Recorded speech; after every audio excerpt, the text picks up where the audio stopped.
welcome everyone to Royal Caribbean Group's Business Update and First Quarter 2021 Earnings Call. All participants are in a listen-only mode. After the speaker presentation, there will be a question and answer session. To ask a question during the session, you will need to press star 1 on your telephone. I would now like to introduce Chief Financial Officer, Mr. Jason Liberty. Mr. Liberty, the floor is yours. Thank you, Shelby. Good morning, everybody, and thank you for joining us today for our business update and first quarter earnings call. Joining me are Richard Fain, our Chairman and Chief Executive Officer, Michael Bailey, President and CEO of Royal Caribbean International, and Carola Mengolini, our Vice President of Investor Relations. This is actually Carola's last call with us as she is retiring, and I just want to sincerely thank her for all of her efforts, and we all really wish her the very best with lots of love. So thank you, thank you, Carola. During this call, we will be referring to a few slides which have been posted on our investor website, www.rclinvestor.com. Before we get started, I would like to refer you to our notice about forward-looking statements, which is on our first slide. During this call, we will be making comments that are forward-looking. These statements do not guarantee future performance and do involve risks and uncertainties. Examples are described in our SEC filing and other disclosures. Please note that we do not undertake to update the information in our filing as circumstances change. Also, we will be discussing certain non-GAAP financial measures which are adjusted as defined, and a reconciliation of non-GAAP historical items can be found on our website. Richard will begin the call by providing a strategic overview of the business and update on the latest news from the CDC. I will follow up with a recap of our first quarter results, and then I will then provide an update on our latest liquidity actions and on the current booking environment. We will then open up the call for your questions. Richard. Thank you, Jason, and thank you all for joining the call, and thank you, Carola, for your help and consistent support over the many years with Royal Caribbean. You all know it's been painful to pass the 1-year mark since we suspended sailings in March of 2020, and to keep seeing most of our beautiful ship still sitting at anchor. However, I'd like to comment on some of the dramatic positive developments that we've just mentioned. The big change has been a significant improvement in the extent and the quality of our dialogue with the CDC. As I have said elsewhere, scientific knowledge does not advance well in a vacuum. More and better exchange of information and more and better understanding of other perspectives always leads to a better and healthier outcome. The CDC has recently significantly increased its efforts in this regard, and we really appreciate and we would like to for undertaking this important effort. Last night, the CDC issued multiple very constructive clarifications and amplifications of its conditional sail order. They've addressed many of the items that concerned us in the order in a manner that takes into account the recent advances in vaccines and medical science. We believe that this communication really helps us to see a clear and achievable pathway forward to a safe and healthy cruising in the near future. But an important caveat is that this is a very complex area, and we only received the letter last night. Furthermore, there are still a great many details to be provided in the future and others that need to be resolved. We need to be cautious about all of those. Nevertheless, we now have high hopes that, if these details can be resolved quickly, it could be possible to restart cruising by mid-July. I would also emphasize that the restart does not mean that we will immediately go into full operation. While we are hopeful about restarting, that restart will be gradual and deliberate. Furthermore, our business books long in advance, so it will take some time for the machinery to get back into full swing. But the letter is a very constructive part of this process, and it indicates both the value of good communications and indicates the CDC's desire to see cruising reopened in a safe and healthy manner. As I said before, we share a common goal in both the CDC and the cruise industry are determined to do this right. One of our strongest discussion points in these meetings with the CDC has been the data that we've collected from our cruises in Asia and Europe. As mentioned earlier, we have successfully carried over 125,000 passengers with only 21 COVID-19 cases. 21. That's a positivity rate of 0.01%. And as we've emphasized, all of this has been experienced without having the availability of vaccines. Our goal throughout this pandemic has been to make a cruise ship where we can control the environment safer than Main Street USA. We've already demonstrated our ability to do that, and we are now eager to resume life, as so many other businesses are doing. And we are pleased that the CDC letter really does reflect an intention to treat us similarly to other industries in similar circumstances. In addition to this particularly positive development in the U.S., there are a lot of other activities going on. For example, last month, Odyssey of the Seas, our newest Quantum class ship, joined the Royal Caribbean International Fleet. Along with Celebrity Apex and Silver Seas Silver Moon, we now have 3 brand new ships, each with the most amazing technology to ensure safety, security, and of course, unbelievable guest experiences. And there has been such demand for our current sailings, for example, from Singapore on Quantum of the Seas, that we've extended our season there now through the end of October. And of course, we've also taken additional steps to strengthen our financial position even further, and you're going to hear more about that from Jason. Before I describe all the energy we see and feel within the group, I want to acknowledge once again the dedication and hard work of our people. It's always been our people who have made us successful, and it's been our people that have gotten us through these past 13 months of living with COVID-19. Everyone has suffered during the pandemic, but working for a cruise line has been a real test of endurance and trust and agility. Over and over, our people have passed that test. I'd like to also thank our investors and our travel partners who have been the strongest advocates with our guests over these months of uncertainty.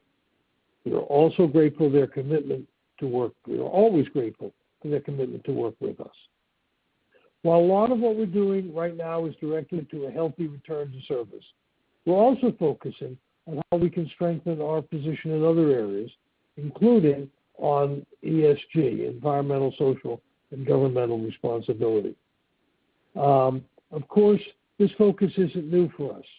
From our partnership with the World Wildlife Fund, to support for sustainable destinations, to active engagement on diversity and inclusion, to aggressive emission reduction, our commitment to progress on the ESG agenda is longstanding. But we believe strongly that it's not enough to reflect on what we have been doing. We need to get ready for what's next and plan for how we will meet the challenges of the future. You'll hear more about this initiative in future calls, but I want to take this opportunity to make you aware of this intensified focus. And with that, I'll turn the microphone back to Jason. Jason? Thank you, Richard. Before I start, like Richard, I want to again thank our teams across the whole enterprise for their dedication and tireless efforts during these unprecedented times. I will now start to discuss our first quarter performance. This morning, we reported an adjusted net loss of $1.1 billion, or $4.44 per share for the first quarter of 2021. While reporting these type of results continues to be painful, we are excited about the fact that little by little, the flywheel is starting to spin. Furthermore, the latest news by the CDC as it relates to our resumption of service in the U.S. is quite encouraging. During the first quarter of 2021, we delivered memorable vacations to over 55,000 guests through our Royal Caribbean International, TUI Cruises, and Hapag-Lloyd brands. Moreover, our teams are diligently working on the health protocols and startup activities needed to begin operations on an additional 11 ships this summer. While these activities are extremely encouraging, they also put some additional pressure on our cash burn in the short term. Having said this, we are also very encouraged by our customer deposit balance, which as of today is approximately $2 billion compared to the $1.8 billion that was shared this morning related to the end of the first quarter. Moreover, the latest balance reflects the reduction in deposits that related to the Azamara brand, which was sold just a few months ago, demonstrating an even larger improvement versus our December 20 customer deposit balance. This improved balance has been disproportionately driven by new bookings versus the issuance of more FCCs. At this point, approximately 45% of our customer deposit balance is associated with FCCs versus about 50% at the time of our last call. Now I will shift my remarks to our liquidity actions during the quarter. As you all know, we pride ourselves on having industry-leading brands with a world-class and highly innovative fleet and a history of strong financial discipline. These assets and attributes have been instrumental in helping us raise more than $12.3 billion in new capital since March of last year. During the first quarter of 2021, we continued our efforts to enhance our liquidity position and manage our maturity profile. To this end, we successfully executed 2 capital raises with cumulative gross proceeds of $3 billion. Connected to this, we amended 2 debt facilities totaling approximately $2.5 billion, which were due in 2022, and extended the maturities for consenting lenders by 18 months. I will highlight that since we are refinancing guaranteed debt with unsecured and unguaranteed debt, we are starting our journey back to an unencumbered investment-grade balance sheet. Altogether, during this quarter, we paid down approximately $800 million of debt related to principal on the amended facilities and the UK commercial paper program that was due in March. Now, as it pertains to the cash burn during the quarter, the average monthly cash burn was approximately $300 million, which was slightly higher than previously announced range. This was mainly driven by restart expenses, which were related to the new health protocols and some crew movements. It is important to note that previously announced range did not include any expenses that related to the restarting of operations, as it assumed a status of prolonged suspension of operations. When excluding the return to service expenses, our cash burn was in line with the previously announced range. Overall, we closed the first quarter with $5.8 billion in available liquidity. As I previously mentioned, we are very encouraged with the latest news, current momentum, and the restart of operations around the globe. But the environment remains extremely fluid, and for this reason, we are not providing a cash burn estimate or the related offsets generated by revenue and new customer deposits that come from returning ships. I will highlight that the burn rate for the ships that are kept in layup is expected to be consistent with our previous expectations on a relative basis. Now, as it pertains to our debt maturities, and in addition to the extensions of the 2 2022 facilities that I previously mentioned, we also completed the amendments to our export credit facilities, deferring $1.15 billion of principal amortization and waiving financial covenants through at least the end of the third quarter of 2022. After all these negotiations, our scheduled debt maturities for the remainder of 2021 and 2022 are $200 million and $2.2 billion respectively. I will now update you on our business outlook, as I know this is top of mind for many, and I'll start by providing an update on our summer capacity. Over the last 2 months, we have announced a return to service for 9 ships across our three global brands and have extended the Singapore season for Quantum of the Seas through the fall. These 176 sailings in the Caribbean, Europe, and Asia now represent 19% of our fleet capacity for the summer season. 6 of these ships will sail in Europe, offering Greek Isles and UK itineraries to guests from the US, the UK, Israel, and Europe.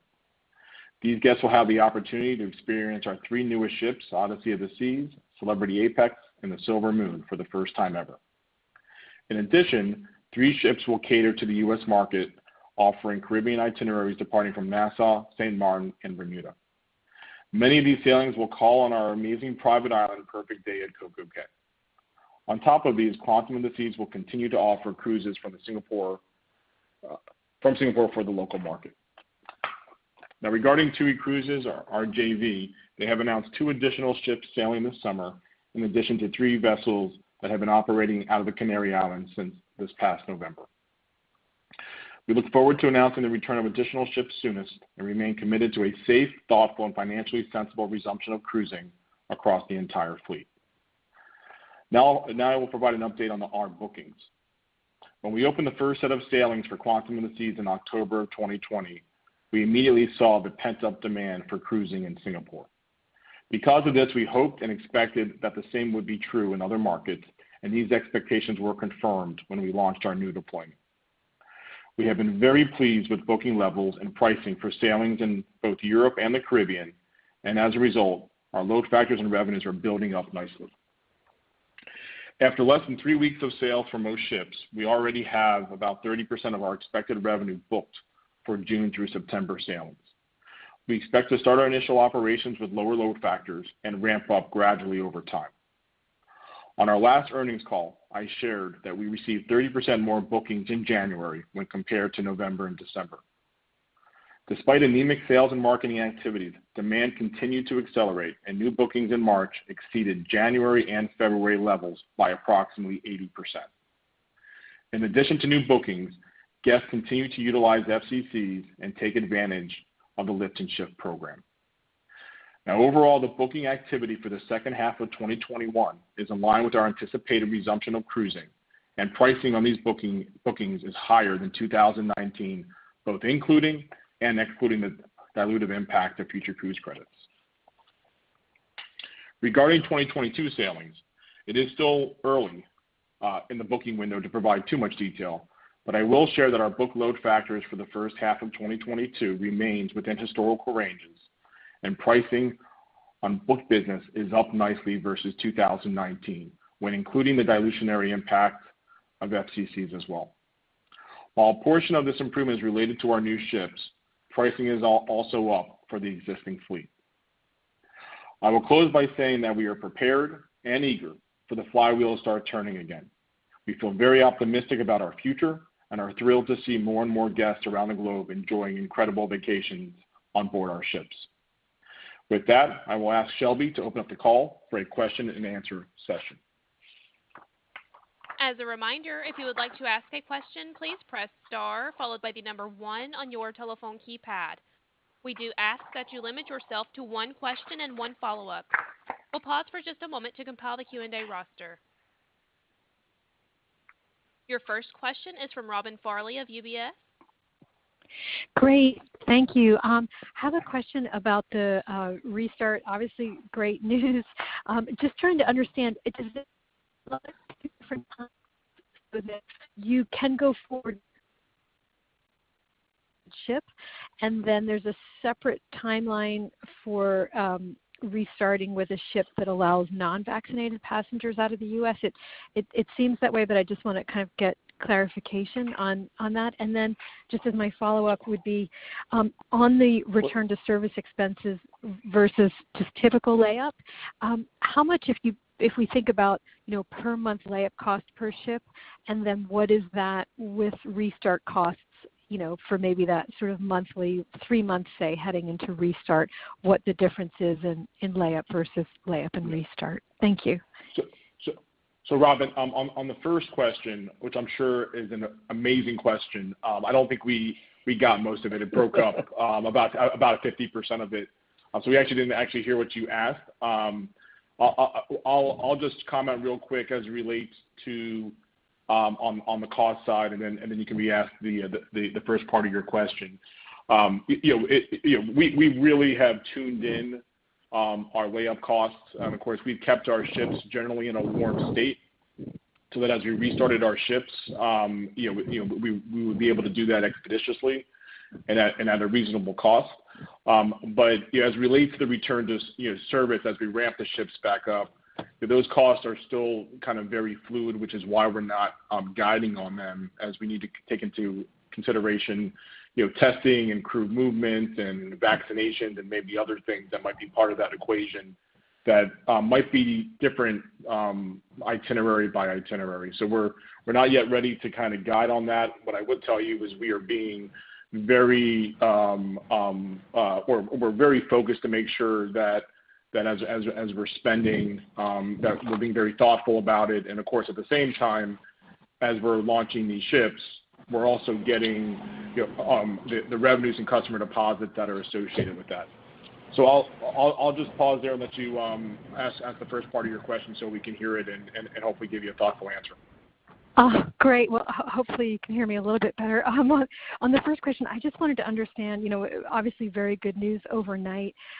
For the time frame, is it that there will be kind of two different restart time frames, that you can today go forward with a fully vaccinated ship out of the U.S., but there will be a separate time frame for ships that have a mix of vaccinated and unvaccinated passengers? Is that how to interpret the timing?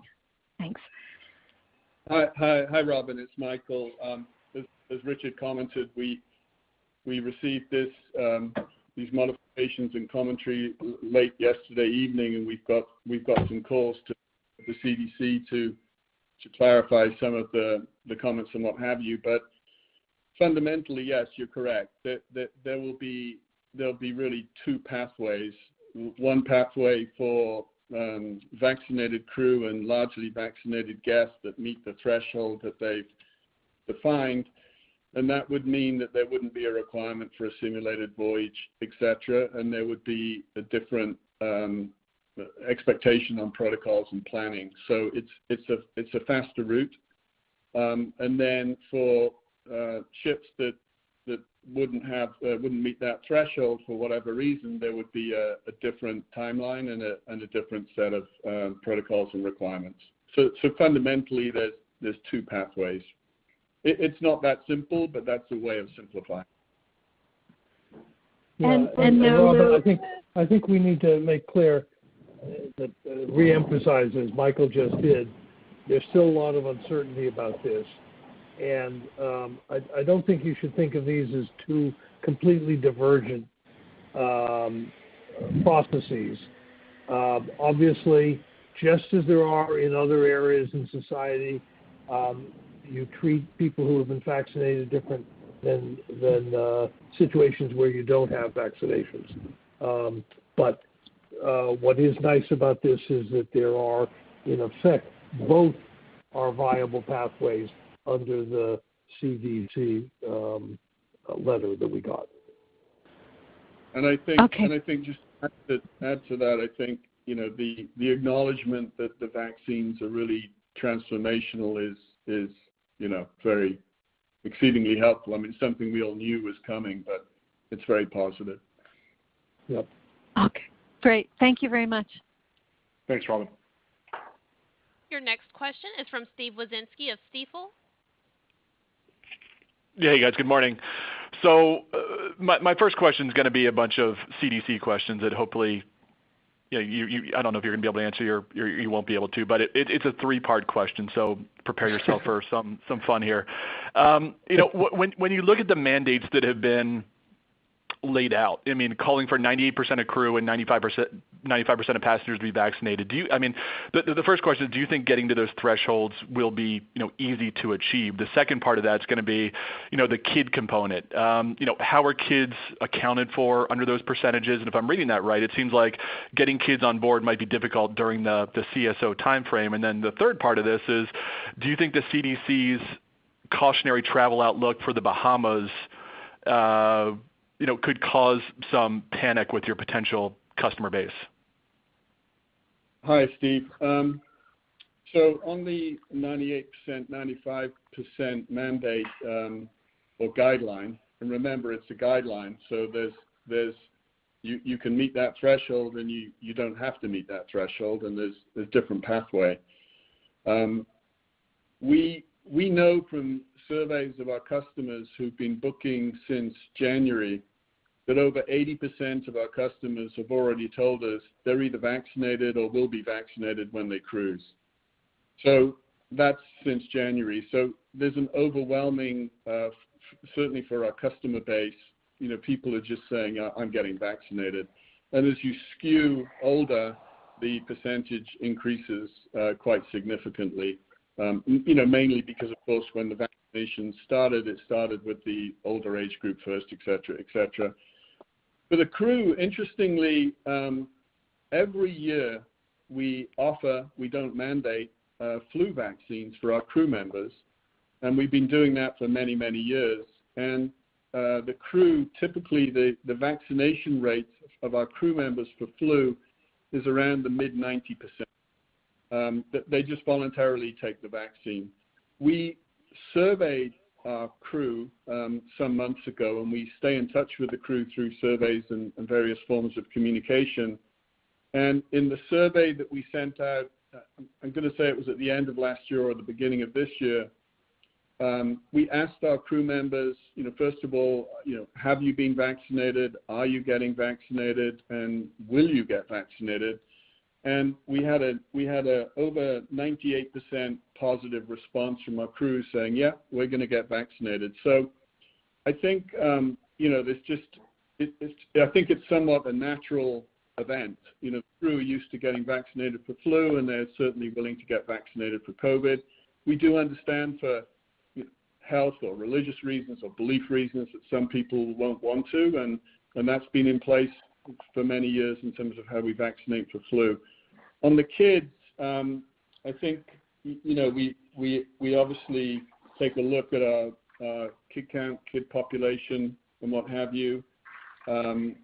We think this is the next phase, and we know that the vaccination now for eligible for children 16 and over.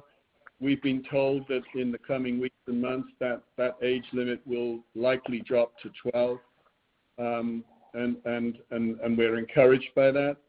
And then for kids 11 and under, obviously we carry a lot of kids 11 and under, but relatively speaking, as a percentage of our total guest count, it's quite a small number. So we're not overly concerned with that. And again, as Richard pointed out, we received these modifications late last night. We really do have to sit, study, and discuss with the CDC and understand all of these different nuances. But we're not discouraged by this in any way. Okay, gotcha. Yeah, and Stephen, just I think we ought to make it clear that we've been operating and have announced cruises, some of which are requiring full vaccination and some of which do not. And so I think we consider it constructive that the CDC has looked at this with a dual pathway approach, much as we have taken. Okay, gotcha. Thanks for that. And then second question, Jason, if the timeline is correct here and, you can start North American cruising sometime over the next couple months and, from there you continue to bring ships back online over an extended period of time. The question is, do you feel like your current liquidity position is adequate at this point, meaning, you feel comfortable enough with where you guys sit today? I think we feel like we are in a very strong liquidity position, and we're the real focus here is getting the ships back on the water, and of course as that's occurring at the same time, the customer deposits and revenues and so forth start coming in. So I think we feel very good, and of course we're also remaining to be opportunistic and looking at ways to improve our balance sheet and negative carry and so forth. So, but overall, Steve, I think we feel like we've taken very prudent actions, to make sure that we're in a position of strength. Okay, great. Thanks, guys, and Carola, congratulations. Your next question comes from Jamie Katz of Morningstar. Hi, good morning. I'm curious if you have any comments on consideration of the sale of any more of the fleet, or whether you feel the fleet is good as is, given there have been so many sales across the industry or scraps across the industry recently. And then if you'd comment on the percentage of workforce that you're getting from India, and then how that might constrain the ability to staff the ships efficiently going forward now that there is some sort of overlaying constraint on it, that would be really helpful. Thanks. Yeah, sure, Jamie. I'll take the first one, and then I'll let and then Michael will do the mix in terms of crew from India. But as it relates to our fleet, even for some of the ships that we've sold, the way that we kind of approach this always is just understanding whether a ship is a good fit for the brand, or still a good fit for the brand, or if we can invest in that ship to make sure it's a good fit for the brand. And if not, we look and we're opportunistic about this. But I think we've scrapped some ships, we've sold some ships. We typically sell about a ship a year, but overall we feel really good about the fleet. As you've heard us say in the past, these ships are really always cash flow positive, and so for us to part ways with them, it has to be because it's the right strategic reason for us to do so. And Jamie, on the cruise situation, particularly as it relates to India, I mean it's unfortunate what's occurring in India, and over the past week or so, there's been multiple travel restrictions placed on Indian citizens traveling through or to various countries and what have you. So we did temporarily suspend our crewing activities from India as we understand how this will work out.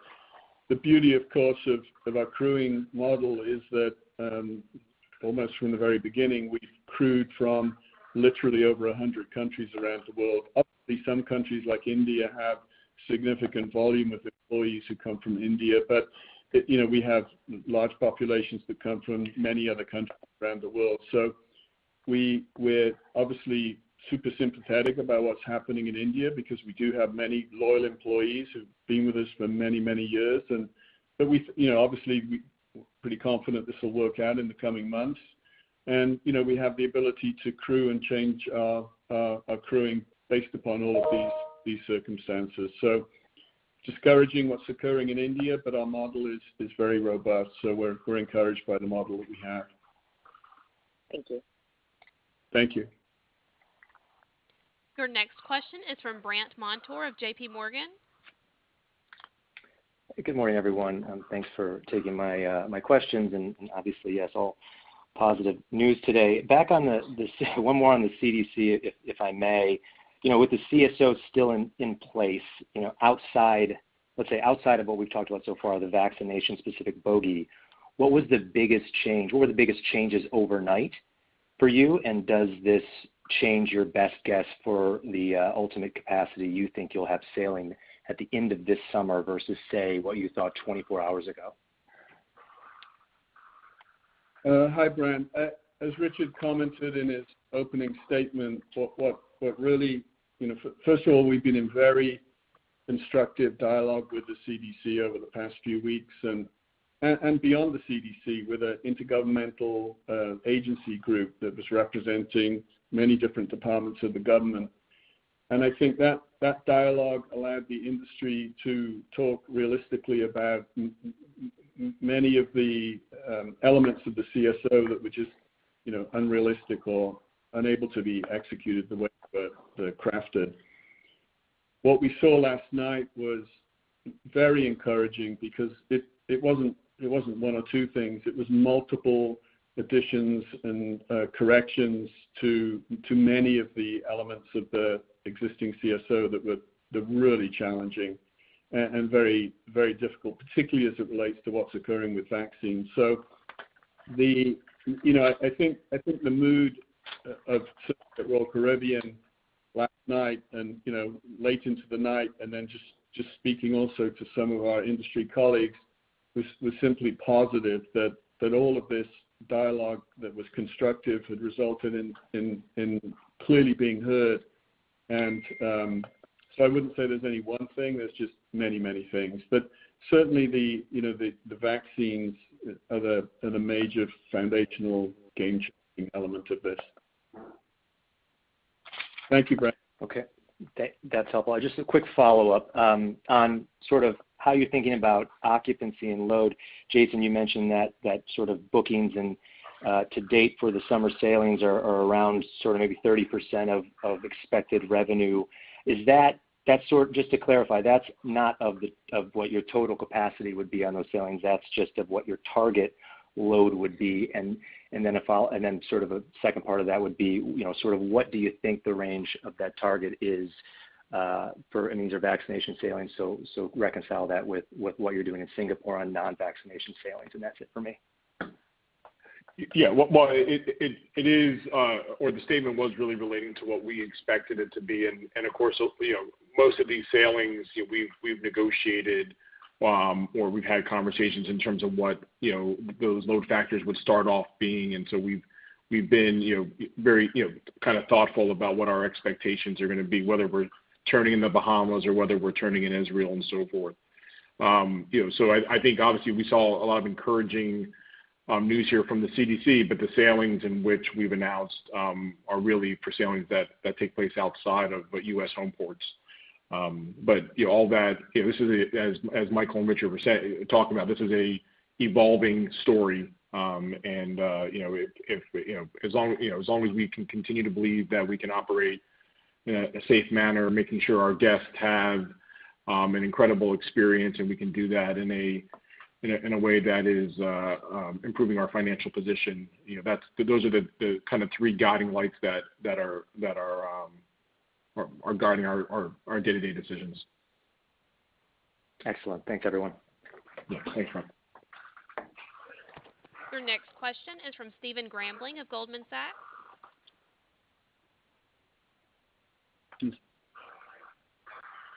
I guess turning to ship growth and capacity increases, what is a reasonable range of net capacity growth as we look over the next couple of years? And I guess have any of the dispositions effectively been pulled forward of future retirements, so we should expect maybe less going forward? Well, I mean, I think first, overall industry-wide, as I commented on the last call, the growth rate, which was probably around 6%, is probably going to be around 4%. So you're going to see less growth there. I think for us, our planned capacity growth is, it's kind of laid out as it relates to the ships that are coming online. I wouldn't focus too much on the retirement story, because for us, we continue to just be thoughtful and be opportunistic about the opportunity to sell ships if that opportunity arises. But for the most part, I think we feel the fleet that we have today and the new ships that are coming online in that cadence is how we would expect our business to grow. And there might be some retirements. I wouldn't say that's an accelerated retirement program based off of what we've done. I would just say we plan to kind of operate our business and manage our fleet and invest in our fleet and how we've done it on a pre-COVID basis. And perhaps a related follow-up, some of your peers have cited basically cost improvements and efficiency improvements from the mix of new ships and or changes in the cost structure. Can you give us any color on how you see either the mix of new ships impacting net yields and net cruise costs, or any big buckets of opportunity for permanent changes in how you operate? Yeah, well, I think we've also talked about this, and we talked about it, I think, quite a bit on the last call.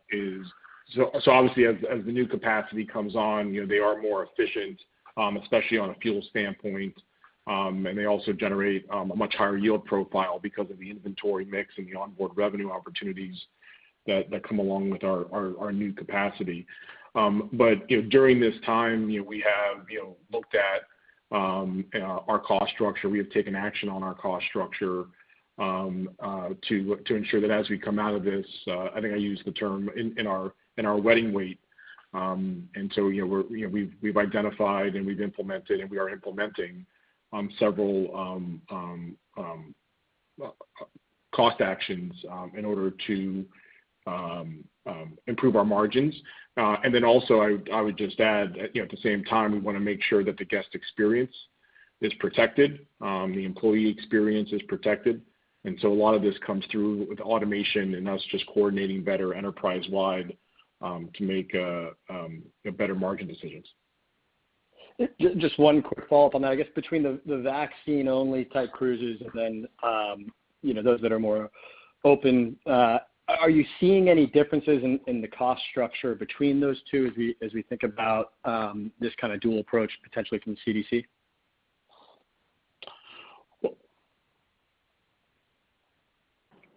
Hi, Stephen. It's Michael. Yeah. I mean, there is a different cost profile, but again, we we need a little bit of time to work our way through this. But there's more protocols with non-vaccine than with vaccine, and there's more testing requirements and what have you. So there will be slightly more cost, but we really do need to work our way through that. And I think there's a lot of averaging and scale.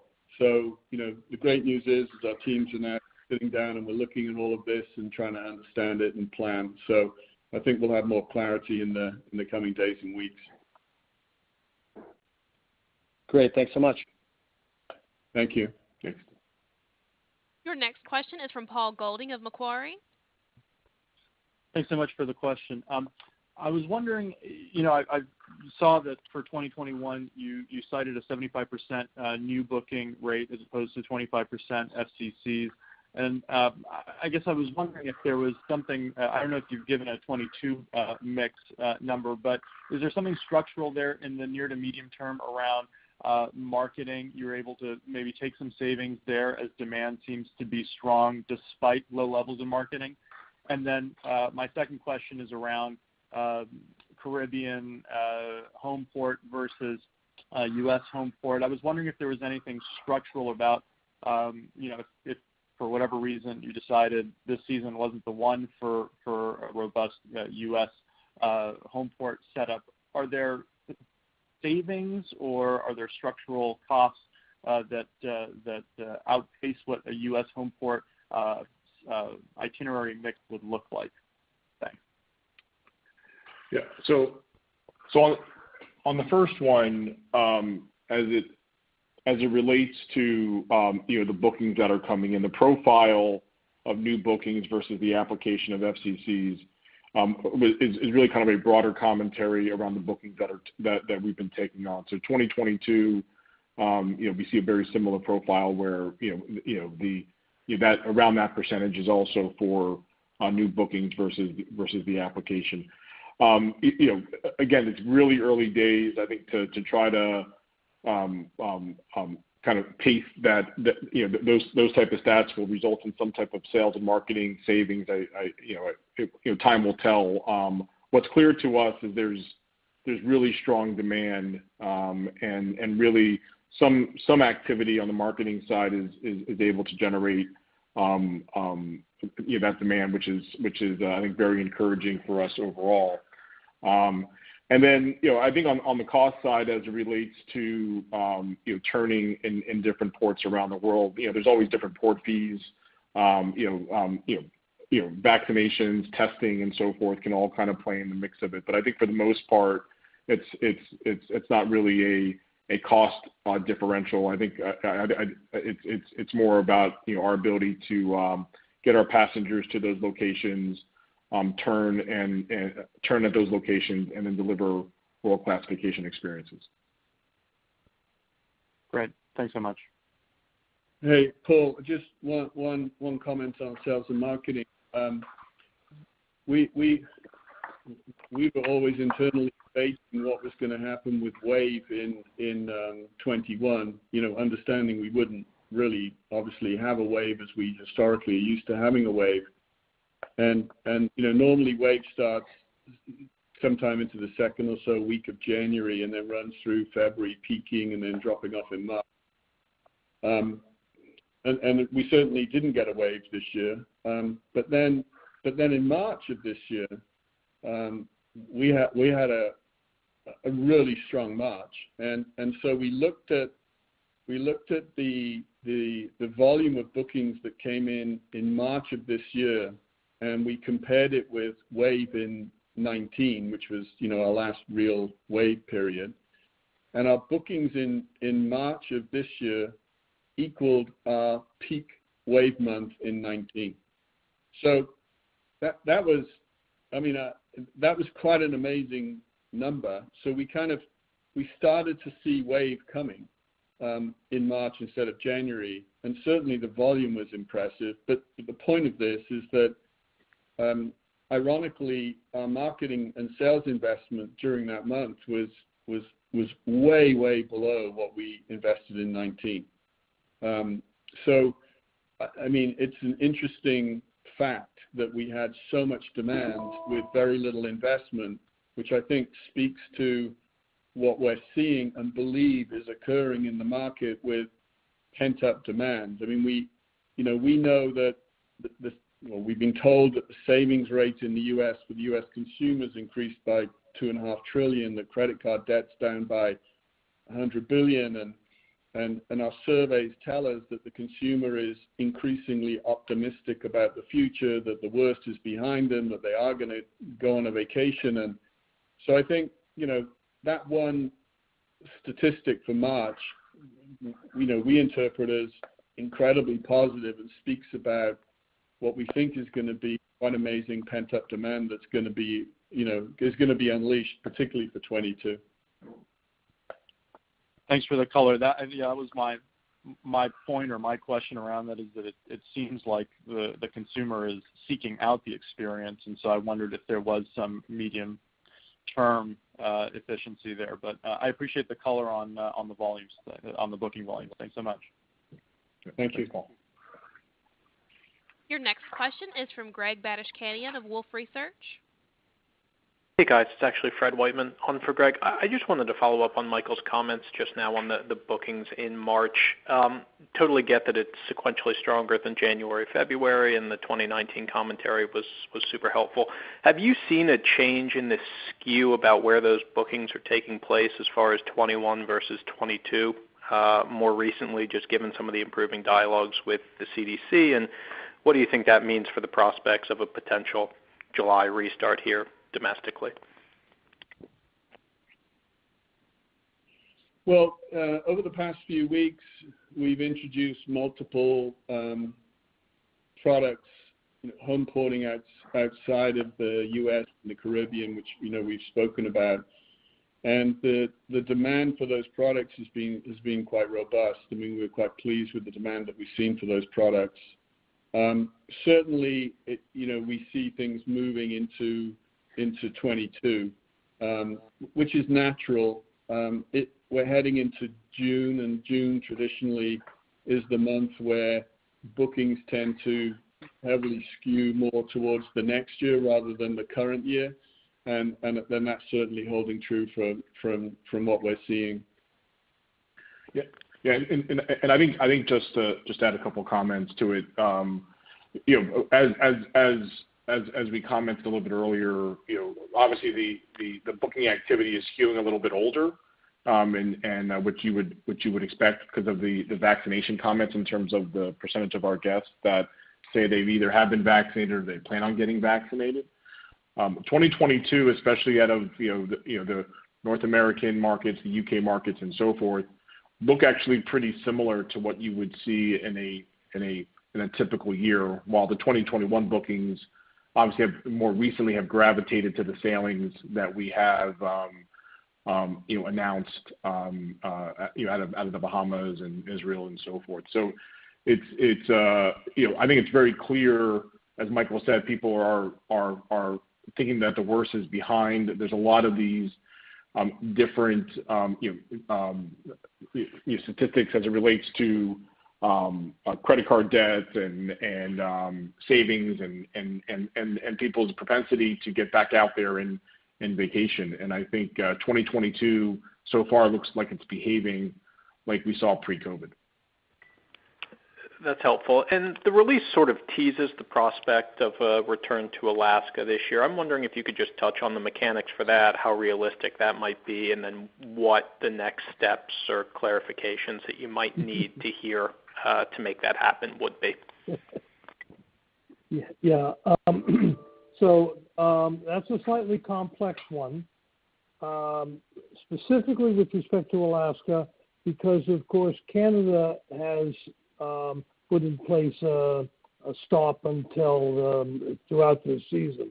And so in order to restart the Alaskan season, we would either need a waiver from the Passenger Vessel Services Act, or Canada would have to allow at least technical stops. And we're working on both, and others are working on both, but we can't be certain where that will end up. But I think given the momentum, there's reason for some hope, but I think that's a sufficiently complex and confusing situation that I don't think we're going to put odds on it one way or the other. I also think we need to be just a little bit careful when we're talking about reading into these bookings. There are still a lot of issues that have yet to be resolved with respect to the CDC and this order. The bookings that have taken place have been in a period of high uncertainty. Are these cruises going to be sailing? Will they go where they want?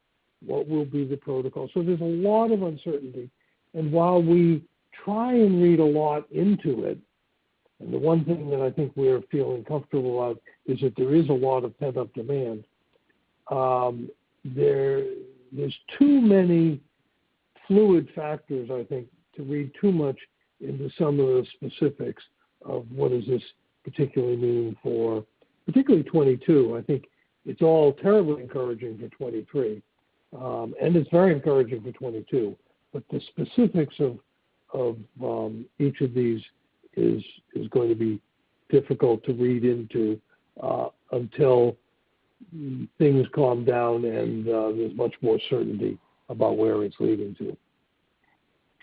But as to Alaska, I think specifically, while we're optimistic and we're working to make that happen, there are these other factors. We do think that we'll be in time for the Alaskan season, and we're obviously hopeful that we'll be able to solve the issue with Canada in one of these two ways. Understood. Thank you. Thank you. Your next question is from Patrick Scholes of Truist Securities. Great. Good morning. Question, it appears that the next step that the CDC is looking for is to complete Phase 2A. In your opinion, what's a realistic timeline at this moment in which you think you could complete Phase 2A?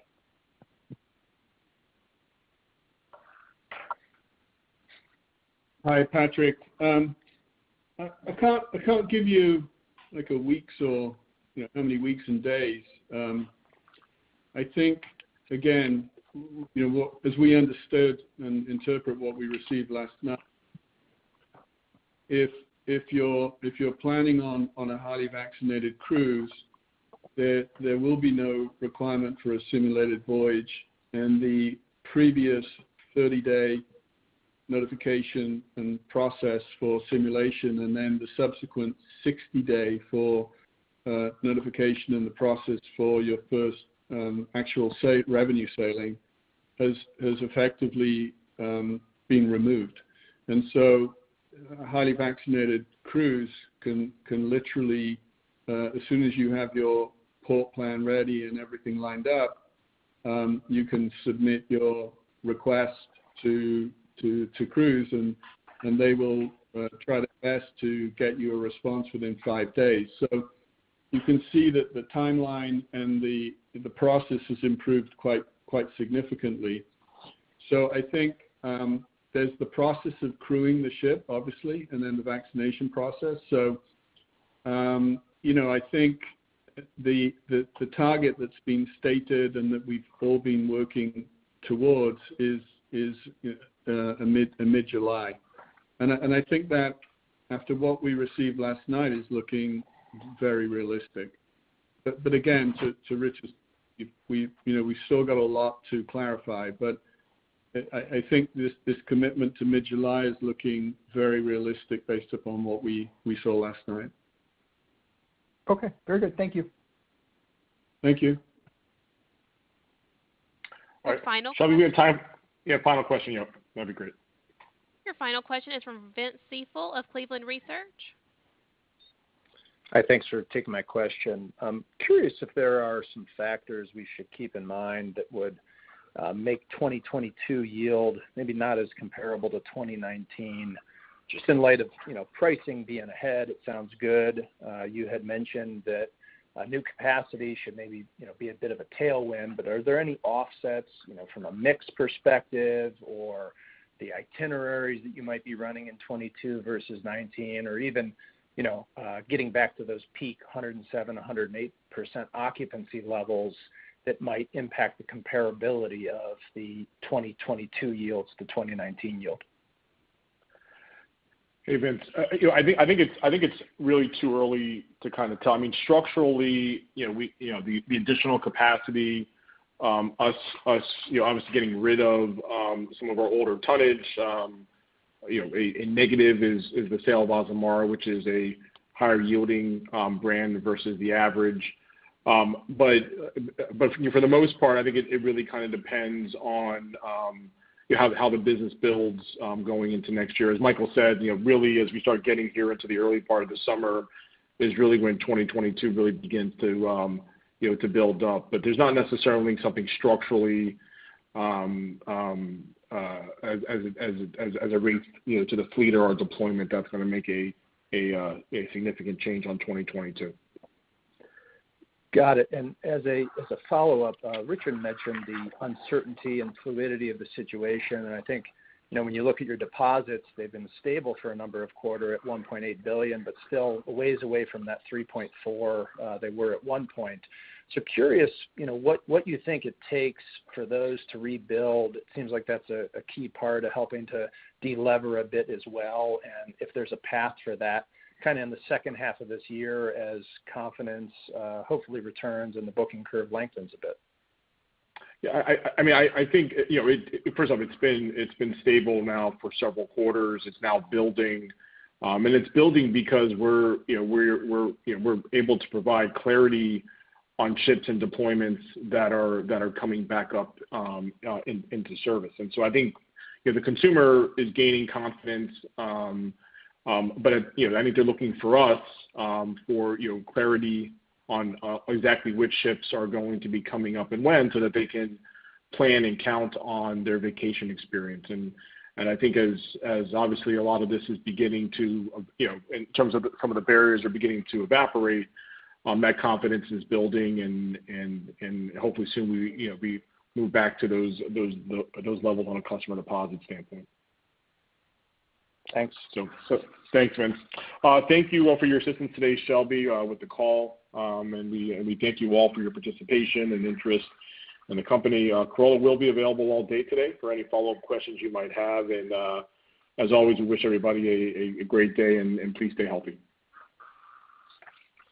Ladies and gentlemen, this concludes today's conference call. Thank you for your participation. You may now disconnect.